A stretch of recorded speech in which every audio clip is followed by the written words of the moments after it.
Hi అండి, నమస్తే. లక్ష్మీ కథల ప్రపంచానికి స్వాగతం. అరికపూడి కోడూరి కౌసల్యాదేవి గారు రచించిన చక్రవాకం అనే నవలను వింటున్నాం కదండి. ఈరోజు ఈ వీడియోలో మనం పార్ట్ 7 వినేద్దామండి. ఏమిటంత హఠాత్తుగా వచ్చారో? ఇంతకు ముందే మీ ఉత్తరం అందింది, అందులో వస్తున్నట్టు రాయలేదే అంది రాణి హఠాత్తుగా సాయంత్రం సమయంలో వచ్చిన కిరణ్ను చూసి. అవును, రాయలేదు అన్నాడు నవ్వుతూ. రండి కూర్చోండి అంటూనే లోపలికి పోయి 10 నిమిషాల్లో తిరిగి వచ్చింది, చేతిలో పళ్లరసం గ్లాసుతో. హఠాత్తుగా వచ్చి నన్ను ఆశ్చర్యపరచుదామనుకున్నారు కదూ?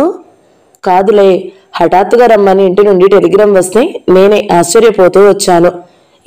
ఏం జరిగింది? అందరూ కులాసా కదా? ఆందోళన వ్యక్తపరిచింది దేవరాణి. అంతా కులాసానే.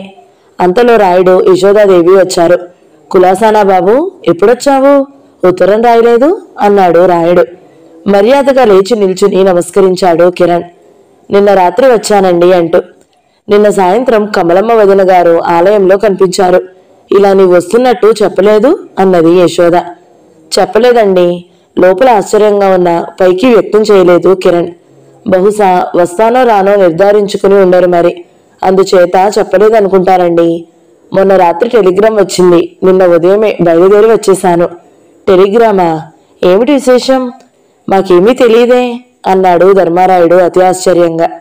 జగపతి నేను నిన్న ఉదయం కలుసుకున్నాము, అటువంటిదేం అనుకోలేదే. కిరణ్ ఏమీ మాట్లాడలేదు, సంకోచిస్తున్నట్లు కనిపించాడు. చెప్పడానికి సంశయిస్తున్నావు? అంత రహస్యమా? మరేమీ ప్రమాదం జరగలేదు కదా? ఇక కిరణ్ చెప్పక తప్పలేదు. మా చిన్న వదిన గారు పుట్టింటికి వెళ్లిన సంగతి మీకు తెలుసుగా అన్నాడు ఉపోద్ఘాతంగా. అవును, అయితే? శ్రోతలో ముగ్గురు ఒకేసారి ప్రశ్నించారు. ధర్మారాయుని వైపు తలెత్తి చూస్తూ చిన్నగా నవ్వి అన్నాడు కిరణ్. కుటుంబ విషయమే అయినా మీరు నాకు ఆప్తులే గనక చెప్తున్నాను. గంగన్న నేరాన్ని మీరైతే కప్పిపుచ్చారు గాని అంత చతురత అందరికీ ఉండదు. రాయుడు కొంచెం చలించినట్లు కనిపించాడు. అయితే నీకు తెలుసన్నమాట ఆ విషయం. యశోద అయోమయంగా చూసింది. గంగన్న నేరమేమిటి అని అడిగింది. అన్ని విషయాలు తెలిసి ఉన్న దేవరాణి వదనంలో ఏ భావమూ వ్యక్తం కాలేదు. మౌన గంభీర ముద్రతో ధరణి కభిముఖమై ఉన్నది ఆమె ముఖం. ఏమిటది? నాకేమీ తెలియలేదు యశోద రెట్టించింది. ఏం లేదులే అంటూ సంగతి మాపేయడానికి చూశాడు రాయుడు. కాని అర్ధయుక్తంగా నవ్వుతూ అన్నాడు కిరణ్. ఇంకా దాపరికం దేనికిలేండి. ఎంత ఆత్మీయుల ఎదుటనైనా బంధువుల రహస్యాలు వెల్లడించడం భావ్యం కాదు. అప్పుడు ఆ విషయం వదిలేశాను. ఇక ఇంతవరకు వచ్చాక అందరికీ కాకపోయినా అయిన వారికైనా విషయం తెలిసి ఉండడం మంచిది అనుకుంటున్నాను. వద్దు కిరణ్, ఆడవాళ్లకు తెలియకూడదు. ఎప్పుడో మరి ఆవేశం నిగ్రహించుకోలేనప్పుడు తొందరపడి అందరికీ వెల్లడి చేసేస్తారు. గంభీరంగా నవ్వాడు కిరణ్. మరి మీకు తెలిసిన వాటికంటే ఎక్కువ విషయాలు తెలిసే మీ అమ్మాయికి ఏది ఏమైనా వెల్లడి చేసిందా? ఆశ్చర్యంతో చూడడమే కాని మరి మాట్లాడలేకపోయాడు ధర్మారాయుడు. అవునా రాణి అన్నది యశోద. రాణి వినిపించుకోనట్టే లేచి మెల్లమెల్లగా అక్కడి నుంచి కదిలిపోయి అక్కడే కొద్ది దూరంలో నిలిచింది పూల మొక్కల దగ్గర. అటు చూసి ఒక నవ్వు విసిరి చెప్పడం మొదలుపెట్టాడు కిరణ్. కారుకుడైన గంగన్న చనిపోయాడు. ఇక సాక్ష్యం మనం మినహా వేరెవరూ లేరు. చెప్పడానికి సంకోచించవలసిన అవసరం లేదులేండి అంటూ యశోద వైపు తిరిగి, మన పొలాలలో వరికుప్పలు తగలబడడానికి వెనుక పెద్ద కథ ఉన్నదండి. చనిపోయిన వాడిని గురించి అంతగా అనుకోరాదు కాని మా గంగన్న ధనాశతో ఆ పని చేశాడు. వినగానే అతి ఆశ్చర్యం ప్రకటించగలదనుకున్న యశోద ఏమీ కొత్త విషయం విననట్లే నిర్లిప్తంగా ఉండిపోయి కొలదిసేపటికి అన్నది. నిర్ధారంగా తెలియదు గాని నేను అలాగే అనుమానించాను. 2-3 సార్లు మిట్ట మధ్యాహ్నం మంచి ఎండవేళ, ఒకసారి ఇంచుమించు అర్ధరాత్రి సమయంలోనూ ఈ ఆవరణలో తారతపడుతూ కనిపించాడు. ఏమైనా పని మీద కమలగారో జగపతి గారో పంపగా వచ్చాడేమోనని నేను కారణం అడగబోతే మాట్లాడకుండా కంగారు పడుతూ వెళ్ళిపోయాడు ఏమిటో. అప్పుడే అనుమానించాను కాని నిరాధారంగా ఎందుకు చెప్పాలనుకున్నాను. అదీగాక అతడు కాబోయే వియ్యాల వారి నౌకరు. మాపై ఎవరికే అంత కక్ష ఉన్నట్టు కూడా అనిపించలేదు. అందుచేత ఏమిటో అప్పట్లో అంతగా అనుమానించలేదు. కిరణ్ ఆపుకోజాలని ఆనందంలో అన్నాడు. ఎంతటి ఉన్నత హృదయులు మీ కుటుంబంలో అందరిలో కూడా. ఇంత జరిగిన మీ అనుమానాలను ఇతరులతో కాదు, మీలో మీరు కూడా తెలియజెప్పుకోలేదన్నమాట. అందులో ఏముందులోవయ్యా? ఇంతకు సెలవు ఎన్నాళ్ళు పెట్టి వచ్చావు? విషయం తేల్చివేయబోయాడు రాయుడు. చెప్పనేయండి మరి, అవన్నీ చెప్తేనే కాని విషయం చెప్పడానికి లేదు అన్నాడు కిరణ్. అవును చెప్పనివ్వండి అన్నది యశోద భర్తతో. గంగన్న చేత ఆ పని ఎవరు చేయించారంటారు? ఎందుకు అని అడిగింది కిరణ్ను. తలవాల్చి మెల్లగా చెప్పాడు కిరణ్. మా చిన్న వదిన గారికి వివాహం జరగడం ఇష్టం లేదు. ఆమె చెల్లెలు ఇంద్రాణిని చెయ్యాలని ఆవిడ తాపత్రయం. ఆ కోరిక నెరవేరకపోవడంతో కోపం ఆ విధంగా తీర్చుకుంటున్నారు. యశోదారాయుడు కూడా ఏమీ మాట్లాడలేదు. కాని హృదయాంతరంగం నుండి బరువైన నిట్టూర్పులు వెలువడ్డాయి. సాలోచనగా మెల్లని స్వరంతో అన్నాడు కిరణ్. గంగన్న చనిపోయిన నాడు విచారమే కలిగింది గాని తరువాత అనిపించింది అది కూడా మన మేలుకేనని. వాడే బ్రతుకుంటే ప్రాణహాని కూడా హాని తలపెట్టేనేమో. యశోద ఉలిక్కిపడి చూసింది. చాలాసేపు మౌనమే తాండవమాడింది. అయితే నీ రాకకు కారణం మాత్రం తెలియలేదబ్బాయి అన్నాడు రాయుడు చాలాసేపటికి. కిరణ్ జవాబు చెప్పాడు. చిన్నవదిన గారు మరి కలిసి ఉండదని, భాగాలు పంపకం చేసి వేరే కాపురం పెట్టనీదే రానని పుట్టింటి నుండి కబురు పంపారట. విస్తరపోయి చూశారు అందరూ. దూరాన నిల్చున్న రాణి కూడా చకితురాలైనట్లు ఇటు తిరిగి చూసింది. మరి మీ చిన్నన్నగారు ఏమంటారు అన్నాడు రాయుడు. ఏమంటారు? ఆయన ఆమోదం లేనిదే వదిన ప్రవర్తన అలా ఉంటుందా? విచారంగా నవ్వాడు. అందుకే ఇక తప్పక నన్ను కూడా రప్పించారు నాన్నగారు. విడిపోవడం ఎటూ తప్పదు. కాని బావగాల పంపకం విషయంలోనూ గొడవలు రేగేట్లున్నాయి. అదేం? ఏముందండి, తండ్రి కుమారులు సమంగా పంచుకోవడమైతే ఏ బాధ ఉండదు. కాని ఎక్కడ అన్యాయం జరిగిపోతుందోనన్నట్లు చిన్నన్నయ్య తరపున అతడి మావగారు వచ్చి కూర్చున్నారు. నేను ఇదివరలో పెద్దన్నయ్య వదినను ఇటువంటి విషయాలకు అతీతంగా అంచనా వేసుకునేవాడిని. కాని నేటితో ఆ అంచనా కూడా తప్పిపోయింది. కొద్దిసేపు ఆగి తిరిగి మొదలుపెట్టాడు. కొందరు అందరిలాగా అడుగడుగునా బయటపడరు. కాని ఏదో ఒక సందర్భంలో అసలు స్వరూపం ప్రదర్శించి మిగిలిన వారికి ఏమీ తీసుకుపోని రుజువు చేసుకుంటారు. పెద్దన్నయ్య తరపున అతడి బావమరిది వచ్చి కూర్చున్నాడు. ఇలా వారిద్దరూ వస్తున్నట్లుగా నాన్నగారికి అమ్మగారికి తెలియదట. అంత గుంభనంగా జరిగాయన్నమాట రాయబారాలు. తీరా వారు వచ్చిన తరువాత నాన్నగారికి అసలు విషయం తెలిసి అప్పుడు నాకు వైరిచ్చారట. నిల్చున్న చోటే బయలుదేరి వచ్చేశాను. ఆశ్చర్యంగా వింటున్నారు రాయుడు యశోదలు. దూరాన ఉన్న రాణి కూడా శ్రద్ధగా వినసాగింది. ఏదో పెద్ద విరోధమే ఏర్పడినట్టు అన్నయ్యలిరువురు ఇంట్లో ఎవరితోనూ మాట్లాడకుండా వాళ్ల గదుల్లో వాళ్ళు కూర్చుంటున్నారు. వాళ్ల తరపున వాళ్ళు బావమరుదులు మావగారే నాన్నగారితో వాదించడం. పోనీ అంత తాపత్రయం దేనికి జగపతికి? అంతవరకు వచ్చాక ముక్తసరిగా ఎవరిది వాళ్లకు పంచిపారేయకూడదు అన్నాడు రాయుడు. అభ్యంతరం ఏముందండి, నాన్నగారు అలాగానే పంచుతానంటున్నారు. కాని ఒకటి సమంగా 4 వాటాలు వేసి నాన్నగారు ఒక భాగం తీసుకుని అమ్మా నాన్నగారుల అనంతరం తిరిగి అది అందరికీ సమంగా సంక్రమించేట్టు రాస్తామంటున్నారు. ఓ, దివ్యంగా ఉంది ఆలోచన. ఇంకేం?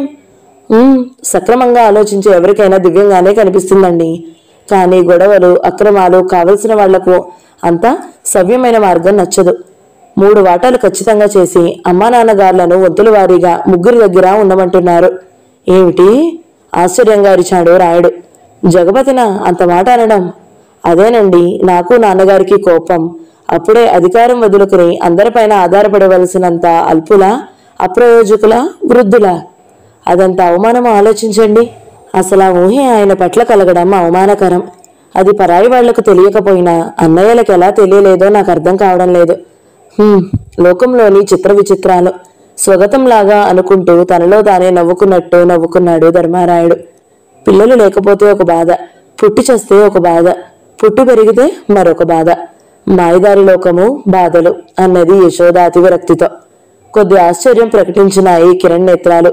సరిగా నిన్న అమ్మగారు కూడా అదే మాట అన్నారండి అన్నాడు. అలా అనుకునే పరిస్థితులు వస్తే అనుకోక ఏం చేస్తారు మరి? పాపం సిగ్గుపడిపోయాడు కాబోలు. అందుకే జగపతి నాతో ఏమీ చెప్పలేకపోయాడు. లేకుంటే అతను నా దగ్గర ఏమీ రహస్యాలు ఉంచాడు. ఒకసారి వచ్చి చూస్తాను సాయంత్రం. కిరణ్ ఏమో అనేలోగా రాణి అన్నది. వద్దు నానా, మరేమీ అనుకోకండి. అది పూర్తిగా వారి కుటుంబ వ్యవహారం. ఎంత స్నేహితులైనా వెళ్లడం బాగుండదు. వెళ్లి చేయగలిగినది లేదు. అమ్మాయి మాట నిజమే, యశోద అందుకుంది. ఈయన 3వ అతని కాబోయే మామగారుగా వచ్చాడేమో అని కూడా అనుకోవచ్చు. వికలమైన మనసు ఎన్ని రకాల నిర్ణయాలైనా చేస్తుంది. అది వ్యక్తుల తప్పిదం కాదు. నిజమే అన్నాడు రాయుడు. కిరణ్ మనసు తనలో తానే నవ్వుకున్న కారణం కిరణ్కే తెలియదేమో. దేవరాణితో కలిసి ఏకాంతంగా పైరు వెళ్లి పొలాల వెంబడి తిరుగుతున్నాడు. కిరణ్ మనసుకు కొంత విశ్రాంతి లభించింది. ఇద్దరి హృదయాలను ఏదో అవ్యక్త భారం ఆవేశించడంతో చాలాసేపు సంభాషణే కరువయ్యింది. కడకు కిరణ్ మెల్లగా అన్నాడు. రాణి, నాకేం కావాలో తెలియదా అంత మౌనంగా కూర్చున్నావు? తెలియకేం, చక్రవాకం కావాలి మీకు అంది అదొక మాదిరిగా నవ్వుతూ. మరి ఇంకా ఆలస్యం దేనికి? విషాదపు వాన కురిసినట్టే నవ్వింది దేవరాణి. ఇంకా ఆ పాటపై అంత మోజు దేనికి మీకు? నిర్మలంగా నిండుగా సాగిపోతున్న మీ కుటుంబంలో అన్ని కలతలు రేగడానికి మూలం ఆ కీర్తన నేనేగా. రాణి, ఎంతో కోపం వచ్చింది కిరణ్కు. అక్కడ లేని మనశ్శాంతిని నీ సమక్షంలో పొందుదామనే వచ్చాను. కానీ నీకింత బాధ కలిగిస్తున్నానని అనుకోలేకపోయాను. నా పొరపాటు ఉంటే క్షమించు, వెళ్తాను అంటూ చేతులలో ఉన్న రాణిని వదిలేసి లేచాడు కిరణ్. కిరణ్ దిగ్భ్రాంతితో నీరసంగా అన్నది రాణి. అవును రాణి, గొడవలు రావడానికి నువ్వు కారణమని నేను కలనైనా తలచలేదు. కానీ ఈ గొడవలు కలతలు ఉన్న మోటు కుటుంబంలోనికి రావడం నీకు అభ్యంతరం అవుతుందేమోనన్న ఆలోచన లేకపోయింది. కిరణ్ లేచి అతడి చేతులను ప్రాధేయపూర్వకంగా పట్టుకున్న రాణి నేత్రాలు వర్ష ఋతువులోని జలధారులే అయ్యాయి. నా అభిప్రాయాన్ని వెళ్ళబుచ్చానే గాని అందులో అన్ని ఆలోచనలు లేవు కిరణ్. ఒకవేళ నాకు తెలియకుండానే ఉంటే క్షమించండి, మనపూర్వకంగా క్షమించండి. లేకుంటే మీ కోపం తగ్గే వరకు మరో 4 తిట్టండి. అంతేకాని తృణీకారం వద్దు, తిరస్కారం సహించలేను అంటూనే బావురమంది. కరిగిపోయాడు కిరణ్. నిన్ను తిరస్కరించగలనా? నిన్ను తృణీకరించి దూషించడం ఈ జన్మలోనా రాణి? ఇందాక మీ అమ్మగారు అందుక అలా అన్నారు. అప్పుడు ఆ మాటలు అర్థం కాలేదు. నిజంగా వికలమైన మనసు విచ్చలవిడిగా ఎన్ని ఆలోచనలైనా చేస్తుంది. మరిచిపో అదంతా అంటూ దగ్గరకు తీసుకుని ఆ కన్నీరు తుడిచాడు. ఏది కూర్చుందాం. పాడు మరి, ఆ పాట మొదలుపెట్టు. నాకు తెలియదని సగమే పాడేవు సుమా. ఒప్పుకోను, ఆ మాత్రం గ్రహించగలను సంగీతం రాకపోయినా. కన్నీళ్లను త్రోసిరాజని మధురహాసాలు వెల్లివిరిశాయి. పాటకు పరవశించిన మనసుతో ప్రియ సమాగానం ఆనందంతో గృహమూర్ఖుడయ్యాడు కిరణ్. మనోహరుని మమతకు మంచి మనసుకు పొంగి పరవశమైంది రాణి. కిరణ్ వంటి వ్యక్తి నీకు భర్తగా లభించడం నీ అదృష్టం రాణి అన్నాడు ధర్మారాయుడు భోజనం చేస్తూ రాత్రి. రాణి నవ్వి ఊరుకుంది. అది నేను ఒప్పుకుంటాను యశోదాదేవి అన్నది. కాని అతడింకా భర్త కాలేదు, భర్తగా నిర్ణయించబడ్డాడు అంతే. అయితే ఏమంటావు అర్థం కానట్లు ప్రశ్నించాడు రాయుడు. ఏముంది, ఆ వివాహం కాస్త దేవుడు పుణ్యమా అని అయ్యే వరకు కాస్త ఎవరి హద్దుల్లో వారుండాలి. అంత విచ్చలవిడిగా విహరించడం నాకేమీ బాగుండలేదు. మనం ఎంత పట్టణాలలో ఉండి వచ్చిన వాళ్ళమైనా ప్రస్తుతం ఉన్నది పల్లెటూరు. అదీ కాక ఎక్కడున్నా మన ఆచార సంప్రదాయాలకు అనుగుణంగా ఉండడమే ఉత్తమం. తేలికగా నవ్వాడు రాయుడు. నిజమే, కానీ చూడు, కిరణ్ వంటి ఉత్తముని విషయంలో మాత్రం అటువంటి నిబంధనలు అనవసరం. ఆచారాలు సాంప్రదాయాలు అంటూ ఏమిటి? మోసాలు అన్యాయక్రమాలు జరగకుండా ఏర్పరిచిన నిబంధనలు అంతే. అవి అవసరమైనప్పుడు పాటించాలే కాని అన్ని వేళలా కాదు. అటు కిరణ్ ఇటు రాణి ఇద్దరు 2 మణిపూసల వంటి వారు. వేరొక వంక కళ్యాణం కుదిరే ఉంది. ఇక భయం ఏ విషయంలో? అవన్నీ నేను ఆలోచించలేదంటారా? విసుగ్గా అంది యశోద. అవన్నీ నాకు తెలుసు. అయినా జాగ్రత్తగా పరుల నోళ్లలో పడకుండా ఉండడం శ్రేయస్కరమైంది. అంతేకాని మరొకటి లేదు. ఇప్పటికీ ఇన్ని దారుణాలు జరిగాయి. వివాహానికి వ్యవధి ఇంకా 4 నెలలుంది. ఆ కుత్సితులు ఈలోగా ఏం చేయాలనుకుంటారో, ఏం జరుగుతున్నదో. వెర్రిదాన, ఎవరేం చేయాలనుకుంటే అవుతుందే. దైవ ఘటన ఉండొద్దు. మనం ఎప్పుడైనా కలనైనా ఎవరికైనా అపకారం చేశామా? మన రాణి ఎంత ఉత్తమరాలు. అసలు తప్పు పాపం అనే 2 దానికి తెలుసా? అటువంటి మనల్ని దేవుడు ఎందుకు పాడు చేస్తాడు చెప్పు? అతి విచారంగా నవ్వింది యశోద. ఏం పాపం చేశామని దైవం మన చేతికి అంది వచ్చిన కొడుకుని తీసుకుపోయాడు అంతే.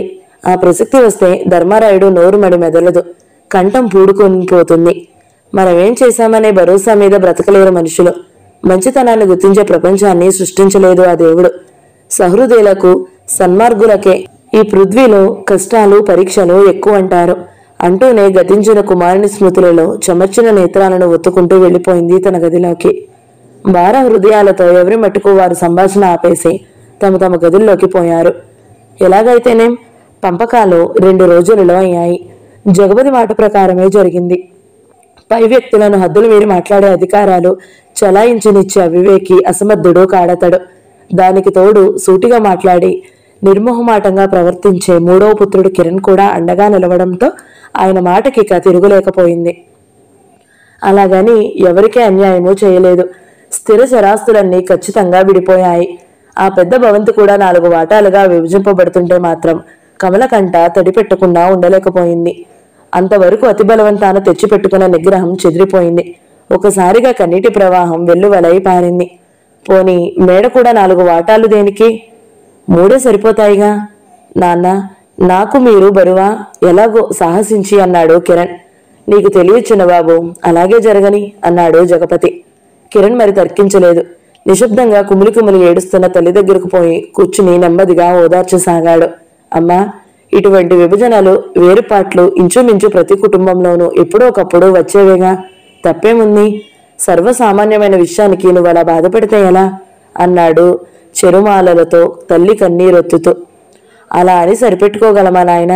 ఇప్పుడేం తక్కువైందని, ఏమంత పెద్ద కారణాలున్నాయని పంపకాల అవసరం వచ్చింది?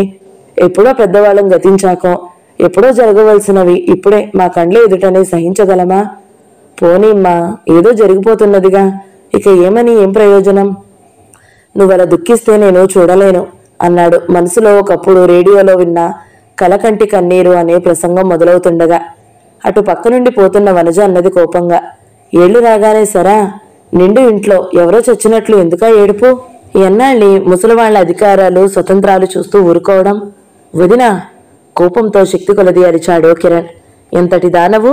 ఆశ్చర్యాగ్రహాలు పెనవేసుకుపోగా అనలేక అన్నాడు. వదినలను ఎప్పుడు మీరు అండి అని గౌరవించి అతను ఇవాళ ఆ విషస్థితిలో పూర్వపు గౌరవ సంబోధన మరిచిపోయాడు. చిన్న వదినదే దురుసు స్వభావం అనుకునేవాడిని, కానీ నువ్వు అంతకంటే గొప్పదానవని ఇప్పుడిప్పుడే గ్రహించాను. సరే, అధికంగా మాటలు అనవసరం, కానీ నీ హద్దుల్లో నీ ఉండు. అమ్మను ఇప్పుడు ఇక ముందా మరెప్పటికీ కూడా ఒక దేవతలా కొలవలసిందే, గుర్తుంచుకో. అగ్ని సంకాసమయ్యాయి నేత్రాలు. చిన్నమరిది కోపాలు బాగా తెలిసినది కావడం వలన వనజ మరి మాట్లాడకుండా విసవిసా వెళ్లిపోయింది. చిన్న కుమారుని మాటలు విని మనసు వాత్సల్యానందంతో పరవశించి పరవళ్లు తొక్కగా చిన్న బిడ్డను తీసుకున్నట్లే నా తండ్రి అంటూ ఒడిలోకి తీసుకుంది. చిన్నప్పటి నుంచి నీకు నా పైన అభిమానం ఎక్కువే. నీ పెళ్లైన తరువాత నువ్వెలాగుంటావో అన్నది కన్నులు ఒత్తుకుంటూ. అప్పుడు నిన్ను ఆరాధించేవాళ్లు ఒకళ్ళకిద్దరవుతారన్నమాట. రాణి ఎటువంటిదో నీకు తెలియదా అన్నాడు నవ్వుతూ. క్షణకాలం విచారమంతా మరిచిపోయి మనస్ఫూర్తిగా ఆనందంగా నవ్వింది కమల. అంతలోనే మళ్లీ వదనము విచారమేఘఛాదితమైపోయింది. ఇంటిని 4 భాగాలుగా విభజించి ఎక్కడికక్కడ గోడలు లేపడానికి అవసరమైన సామాగ్రితో 4 తాపీమేస్త్రులు, 6 మంది కూలీలు వచ్చారు. హడావిడిగా వాళ్లకు పనులు పురమాయిస్తూ కమలాకరం, శ్రీరాముల కంటే వారి వారి బావమరుదులు, మావగారులు చేస్తున్న హంగామా చూస్తుంటే కమలకు, కిరణ్కు కూడా మనసులు వికలమైపోయాయి. పొరలు గమ్మిన నేత్రాలకు ఒక్కొక్కప్పుడు రక్త సంబంధీకుల కంటే, కనిపించిన మమతా మార్ధవాల కంటే నడిమివారు డబ్బును, హోదాను మాత్రమే చూసి గౌరవించే కుత్సితులు ఆత్మీయులుగా కనిపిస్తారు కాబోలు అనుకున్నాడు లోలోన కిరణ్. తల్లిదండ్రులను ఆదరించవచ్చు, భార్యను ప్రేమించవచ్చు, ఒకరి కోసం ఒకరిని వదులుకోవడం అవివేకం అంది కమల నిర్లిప్తంగా ఎటో చూస్తూ. అది స్వగతమా లేక తన భవిష్యత్ ప్రవర్తనకు సలహాయో అర్థం కాలేదు కిరణ్కు. అయితే అసలు ఈ జాడ్యం ఎందుకొచ్చిందమ్మా? పెద్ద వదినది కూడా ఇలాగెప్పుడూ మారిపోయింది అసహనంగా అడిగాడు కిరణ్. మొదట్లో నేను అదే ఆశ్చర్యపోయాను, తర్వాత గ్రహించాను. ఒకళ్ళు తాచుపామైతే ఒకళ్ళు పొడపాము. వాళ్ళంటున్న మాటలు, చేస్తున్న పనులు ఇంత అంతా కావు. జానకి అనునిత్యం దుమదుమలాడుస్తుంటుంది, వనజ అప్పుడప్పుడు అసలు స్వరూపం ప్రదర్శిస్తుంది, అంతే తేడా. ఆశ్చర్యంగా వినసాగాడు కిరణ్. నీ వివాహం నిశ్చయించుకున్న రోజున రాణికి పసుపు కుంకుమలతో 16 సవరల గొలుసు నా వడ్డాణం పెట్టాను. వాళ్ళనాడు వాళ్లకు మాత్రం పెట్టలేదా? కాకపోతే అప్పుడు చేయించి పెట్టాము. ఇప్పుడు పోనీ చిన్న కోడలు కదా, ఇక ఇంట్లో ఆడపిల్లలు మాత్రం ఎవరున్నారు పెట్టుకోవడానికని ముద్దుగా నావే ఇచ్చాను. మళ్లీ పెళ్లికని ఏవో కొన్ని నగలు చేయిస్తున్నాను, అది వాళ్లకు దుగ్ధ. చిన్న కొడుకు ముద్దుల కొడుకు అని చేయిస్తున్నారని పెద్ద ఆమెకు బాధ. ఇందుకు తోడు తన చెల్లెల్ని చేసుకోలేదని చిన్నావిడ బాధ. ఇక పైన చిన్న చిన్న కారణాలు అనేకం. ఊళ్ళో ఉన్నాడు గనుక స్నేహితులకు, బంధువులకు ఎవరికైనా పంపిస్తాము. మనకు కలిగినవి పాలు, పెరుగు, పళ్ళు. ఒకటేమిటి, అలాగే రాయుడు గారికి పంపిస్తున్నాము. అదేమో వాళ్లకు ప్రత్యేక అభిమానంతో పంపేస్తున్నామని వాళ్ల బాధ. వెతికితే అన్నీ కారణాలే. అసలు ఇష్టం లేకపోతే అనేక బాధలు, నిష్ఠూరాలను. పోనిద్దు, ఎలాగో ఏడవని. నా పెళ్లికి మధ్యన వీళ్ళందరికీ బాధ దేనికి? తెలివి తక్కువ కాకపోతే. ఇలా పంపకాలు జరిగిన క్షణంలో అటు జానకి బండి దిగింది. భర్త స్వయంగా తీసుకొచ్చాడు స్టేషన్ నుంచి. ఆమె వచ్చే క్షణం వరకు ఆమె రాక ఇంట్లో మరెవరికీ తెలియదు. జానకి బండి దిగి ఎవరితోనూ మాట్లాడలేదు. కనీసం కన్నెత్తి అయినా చూడలేదు. తన వాటాలో తాను ప్రవేశించి కుటుంబాలు విడిపోయినప్పుడు కొండంత మమతలను కొత్తగా సృష్టించుకుని వచ్చే శ్రేయోభిలాషులైన ఇరుగు పొరుగులు, దూరపు బంధువులతో కొత్తగా ఏర్పడిన తన ఇంటిని సర్దుకోసాగింది. అనేక సార్లు కిరణ్ ఎదురుపడినా కూడా మాట్లాడలేదు జానకి. పెద్దన్న కూతురు లక్ష్మిని పిలిస్తే అమ్మ వద్దంది అంటూ పారిపోయింది. వదినా, ఒకసారి కిరణ్ తనే పలకరించబోయాడు. జానకి ముఖం చిట్లించుకుని మరోవైపు చూస్తూ తత్వరగా అక్కడి నుంచి వెళ్ళిపోయింది. వనజ మాటలు మానేసింది. వారి సంకుచిత స్వభావానికి తానే చాలా అసహ్యపడ్డాడు కిరణ్. జానకి తండ్రి నాగేశ్వరయ్య మాత్రం తనకు తానే చాలా ఆదరంగా పలకరించాడు కిరణ్. కిరణ్ కూడా తగినట్టే మాట్లాడాడు. పగలు 3 జాములు తిరిగిపోయాయి. చిన్న వాన కురిసి వెలిసింది. తడిసిన చెట్ల ఆకులు బంగారు కాంతి లీడుతున్న నీరెండలో వింతగా మెరుస్తున్నాయి. పక్షులు రెక్కలు విదిలించి తడిసిన వృక్షాల మీద నుండి దూరమై శుభ్రంగా స్వచ్ఛంగా ఉన్నాయి, ఆనందంగా తలడూగిస్తూ. ఇంకా తరులు తాదుల నుండి జారిపడుతున్న ఒక్కో నీటి బిందువు సూర్యకిరణ ప్రసారితమై అందమైన జాతి ముత్యంలాగా అనుతున్నది. ఎందుకో కిరణ్కు దేవరాణి కంఠాన్ని అలంకరించే మంచి ముత్యాల హారం గుర్తుకు వచ్చింది. ఆ ఆహ్లాదకరమైన సమయంలో ఒకసారి హృదయ సామ్రాజ్ఞిని చూడాలని మనసు తహతహలాడింది. పట్నం నుంచి వస్తూ రాణికి బహుకరించడానికి మంచి నీలప్రాయ ఉంగరం తీసుకొచ్చాడు. వచ్చిన మర్నాడు సాయంత్రం ఈ గొడవలో ఉండడం వల్ల ఆ కలుసుకున్న రోజున బహుకరించలేదు. అది అనువైన సమయంగా తోచక మనసున ఆనందం కొరవడి ఈ రోజున బహుకరించాలి. వీణాపాణి అయిన రాణీమూర్తిని తలపోస్తూ లక్ష్మీవాణి ఇలా ఇరువురి కటాక్షము గల ఆమెకు తనపై కటాక్షం కలగడం తన అదృష్టంగా భావిస్తూ ఆమె దర్శనానికి పోవా ఉద్యుక్తుడైనాడు. కిరణ్కు చిన్నన్న శ్రీరామ్ ఎదురుపడ్డాడు. చిన్నబాబు అంటూ. ఏమన్నయ్యా? మామూలుగానే ప్రశ్నించాడు. కానీ లోలోన ఆశ్చర్యపోయాడు కిరణ్. తాను ఊరి నుండి వచ్చాక అన్నలెవరూ తనతో మాట్లాడలేదు. వాళ్లకు తానేదో పెద్ద అపకారం చేసినట్టు.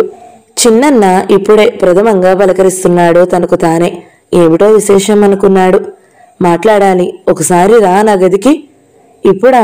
రాత్రి మాట్లాడుకుందాంలే. అలా కాదు, ఇప్పుడేరా, కాదనకు అంటూనే మరి సమాధానానికి అవకాశం ఇవ్వకుండా వెళ్ళిపోయాడు శ్రీరామ్. ఉసూరన్నది కిరణ్ మనసు. అయితే ఈరోజు కూడా రాణిని చూడడం కుదరదన్నమాట.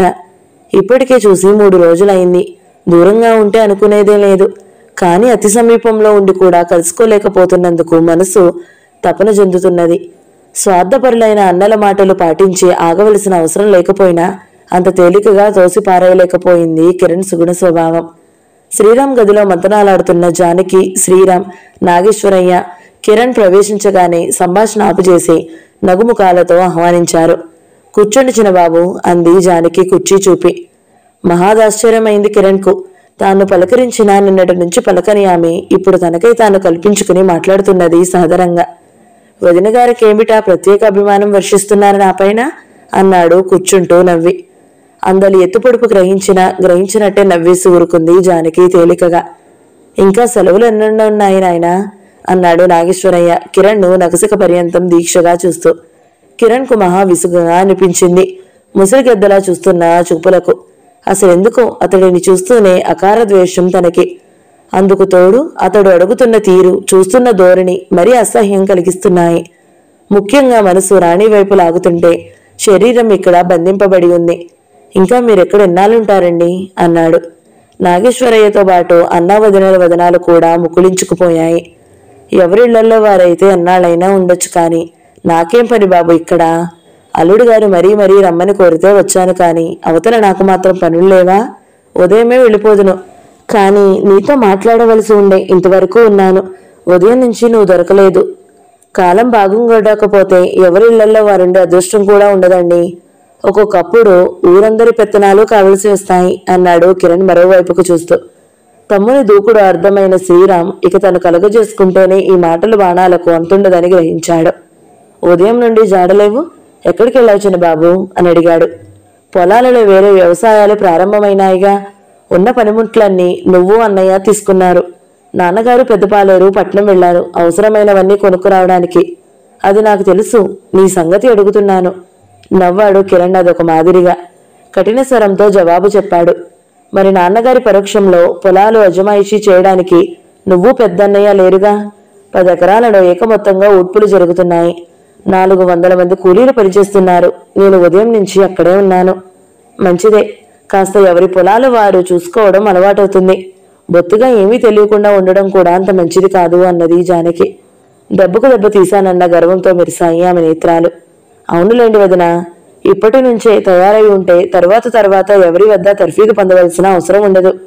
ఈ కుటుంబ విభజన అతడికెంత బాధకరంగా ఉన్నదో శ్రోతలు ముగ్గురు గ్రహించారు. శ్రీరామ్ జానకి ఉలిక్కిపడి ముఖముఖాలు చూసుకున్నారు.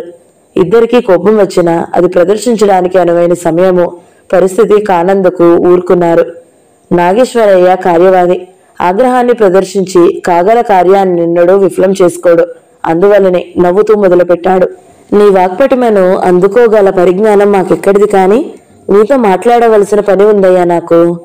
అవును చిన్నబాబు, మావగారు చెప్పేది శ్రద్ధగా విను అన్నాడు శ్రీరామ్. ఏమిటి? అప్పుడే కిరణ్ నసులో చిట్లించాడు. ఇంకా చెప్పేదేమిటి బాబు, ఇంద్రాణి విషయమే. ఉలిక్కిపడిన కిరణ్ వెంటనే లేచి నిల్చున్నాడు. నాగేశ్వరయ్య మాటలకు సగంలోనే అడ్డు తగిలాడు. ఏమిటి మీ ఉద్దేశం? నా వివాహం రాయుడు గారి అమ్మాయితో నిశ్చయమైంది తెలుసా? తీక్షణంగా అడిగాడు. నిర్లక్ష్యంగా నవ్వాడు నాగేశ్వరయ్య. నిశ్చయం అవ్వడానికేం? ఇవాళ అవుననుకుంటే అవుతుంది, రేపు లేదనుకుంటే పోతుంది. పీటల మీద పెళ్లిళ్లే చెడిపోతున్నాయి. చిచ్చి, చేదరించుకున్నాడు కిరణ్. చిన్నబాబు, పెద్దవారితో కొంచెం మర్యాదగా మాట్లాడు అన్నాడు శ్రీరామ్ తమ్ముణ్ణి మందలిస్తూ. నిప్పులు కురుస్తున్న నేత్రాలతో అన్నాడు కిరణ్. దేనికి పెద్ద? గుణానికా వయసుకా? కూతురు సుఖం కోసం అంతగా తాపత్రయపడిపోయేవాడికి మరో పిల్ల జీవితంతో చెలగాటమా? రాణితో నా వివాహం స్థిరపడిందని తెలిసి ఇంకా తన కూతుర్ని చెయ్యాలని తాపత్రయపడేవాడు అన్నం తినేవాడేనా? చిన్నబాబు, అతి కోపం ప్రదర్శించింది జానకి. తరతమ భేదాలు తెలిసి మాట్లాడానండి. పిల్లనిస్తామన్న గౌరవానికి ప్రతిఫలమిదా? వదిన, గడప దాటుతూ తీక్షణంగా చూశాడు కిరణ్. నీ రహస్యాన్ని నాకు తెలియవని నీతులు బోధిస్తున్నావా? గంగన్న చచ్చిపోయాడు, కానీ నేను బతికే ఉన్నాను. ఇంకా అనేక మంది సాక్షులున్నారు. దానితో జానకి ముఖం ఊహించినంతగా మాడిపోయింది. కానీ ఆమె అహం ఆమెకు మౌనం దాల్చనీయలేదు. నాకేం రహస్యాలున్నాయి? నేనెవడికి భయపడవలసిన అవసరం లేదు. కిరణ్ నవ్వులో లోకంలోని నిర్లక్ష్యమంతా తాండవించింది. అవును, భయపడవలసిన అవసరం నీకు లేదు. కానీ జ్యేష్ఠ సోదరుని భార్యవు గనుక తప్పనిసరిగా గౌరవించవలసిన అవసరం నాకున్నదనుకునే ఇంతవరకు నీ తప్పులన్నిటినీ క్షమిస్తూ వచ్చాను. చిన్నబాబు, ఏమిట్రా నీ పొగరు? నా ఎదుటనే మీ వదినతో అలా మాట్లాడడం? శ్రీరామ్ గద్దించాడు. బొత్తిగా ఇంత మంచి మర్యాద లేనివాడికి పిల్లనిచ్చి మాత్రం బాపుకునేదేముందిలే గొనుక్కున్నాడు నాగేశ్వరయ్య. చీదరించుకుంటూ చూశాడు కిరణ్. మంచి మర్యాదస్తులే బయలుదేరారు. అయిన వాళ్లతో తగువులు పెంచుకుని విడిపోనిదే కాపురానికి పంపమని కూతుర్ని వెంటబెట్టు కూర్చున్నవాళ్లు. మీ కూతురి వివాహానికి పోటీగా నిల్చున్నారనే కక్షతో రాయుడు గారి ఆస్తులకు నిప్పు పెట్టించే మీరు, నాపై ఏదో అధికారం ఉన్నట్టు అడుగడుగునా గూఢాచారులను నియమించిన మీరు ఇన్నాళ్లకు నాకు బుద్ధులు నేర్పవచ్చారా? ఛీ, ఇటువంటి వాళ్లు బంధువులనుకుంటేనే అవమానం. చేదరించుకుంటూ కోపంగా వేగంగా నిష్క్రమించిన కిరణ్ తక్కిన మువ్వురి వదనాలు ఎంతగా మాడిపోయాయో గమనించలేదు. వెనుక నుంచి వారంటున్న మాటలు కూడా వినిపించుకోకుండా వడివడిగా వెళ్ళిపోయాడు. తన గదికి తిరిగి వచ్చిన మనసంతా పూర్వపు ఆహ్లాదాన్ని చూడాలని, అంతకుముందు ఆనందోత్సాహాలతో ఆకాశసీమలో విహరిస్తున్న మనసు అధఃపాతాళానికి కృంగిపోయినట్లయింది. నిర్మల హృదయంతోనే కాని రాణి కలుసుకోవాలనిపించలేదు. కొద్దిసేపు తల్లితో మాట్లాడుతూ కూర్చున్నాడు, జరిగిన విషయం క్లుప్తంగా చెప్పి. కాని అతడు ఆలోచించినట్లు చికాకు తగ్గలేదు, ప్రసన్నత లభించలేదు. అప్పటికి సంధి కూడా ముగిసి మునిమాపు వేళ అయ్యింది. సరే, ఒకసారి రాణిని దర్శించుకుంటేనే ఆమె సమక్షంలోనే ప్రశాంతత లభించగలదు. వెళ్తాను అని నిశ్చయించుకున్నాడు. ఒకసారి అలా పొలాల వైపు వెళ్తానమ్మా అన్నాడు తల్లితో. ఇంతసేపు పొలంలోనే ఉన్నావుగా అన్నది కమల. అవునులే, ఏం తోచడం లేదు. అలా నడుస్తుంటే బాగుంటుంది సాయంత్రం వేళ అన్నాడు నసుగుతూ. నవ్వింది కమల అర్ధయుక్తంగా. ఆమె అమాయకురాలేమీ కాదు. రాణి బొత్తిగా రావడం మానేసింది. చూడాలని ఉంది. ఒకసారి రేపు రమ్మని చెప్పు. యశోదను అడిగానని చెప్పు అన్నది. తన మనసును అమ్మ కనిపెట్టేసిందన్న సిగ్గుతో మారు మాట్లాడకుండా ముసిముసి నవ్వులు నవ్వుకుంటూ వెళ్ళిపోయాడు కిరణ్.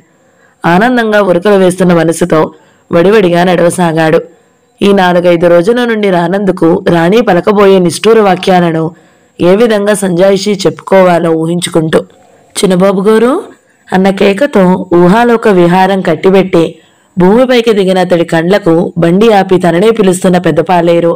బండిలో నుండి చూస్తున్న తండ్రి కనిపించడంతో ఉలిక్కిపడి తేరుకుని, వచ్చేస్తున్నారేమిటి నాన్న, సామాన్లన్నీ దొరికాయా అని అడిగాడు. అన్నీ దొరికాయి. ఇవాళ పొలం పనులన్నీ బాగా జరిగాయా? జరిగాయండి. ఏమిటంత పరధ్యానంగా పోతున్నావు? మేము పిలిస్తే గానీ చూడలేదు. మన బండి గుర్తు తెలియలేదు. ఏదో ఆలోచనలో ఉండి సిగ్గుగా గడిగాడు. పోనీరా బండి అన్నాడు పాలేరుతో తాను బండి వెనుకనే నడుస్తూ. జగపతి నవ్వాడు కొడుకుని చూసి. తర్వాత మాట్లాడుకుందాంలే, వెళ్ళు, నేను వెళ్ళిపోతానింటికి. అబ్బా, ఈ పెద్దవాళ్ళు మహాగటికులు అనుకున్నాడు అమ్మలాగే నాన్న కూడా తన అంతరంగాన్ని కనిపెట్టేసినందుకు. పైకి మొహమాటంగా అన్నాడు, నేను వచ్చేస్తాను, పెద్ద పనేమీ లేదండి, ఊరికి నే చల్లగాలికని బయలుదేరాను అంటూ ఎగిరి బండి చివర కూర్చున్నాడు. అతడు సిగ్గుపడుతున్నాడని గ్రహించిన జగపతి వర్మ ఇక ఆ విషయంపై ప్రస్తావించలేదు. చక్రవాకం 7వ భాగం సమాప్తం. ఈ వీడియో మీకు నచ్చినట్లయితే లైక్ చేయండి, షేర్ చేయండి, మంచి కమెంట్ పెట్టండి. ఇలాంటి మరిన్ని వీడియోల కోసం మన ఛానల్ని సబ్స్క్రైబ్ చేసుకోండి. Thank you so much for watching. నమస్తే.